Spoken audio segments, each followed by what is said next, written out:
நான் வந்து 9வது வரைக்கும் தான் படிச்சிருக்கேன். இன்னைக்கு வந்து என் பையன் இந்த காலேஜில் வந்து படிக்கிறதுன்னு நான் ரொம்ப பெருமைப்படுறேன்.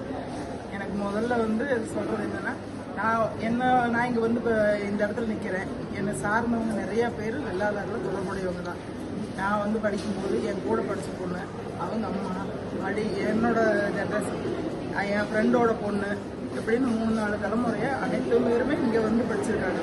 ஸ்கூல் ஆகட்டும், காலேஜ் ஆகட்டும், எல்லாமே இங்கே வந்து படிக்கிறது போது இப்போ இன்றைக்கி என் பையன் இந்த இடத்துல வந்து நிற்கிறான் அப்படிங்கும்போது எனக்கு ரொம்ப பெருமையாக இருக்குது.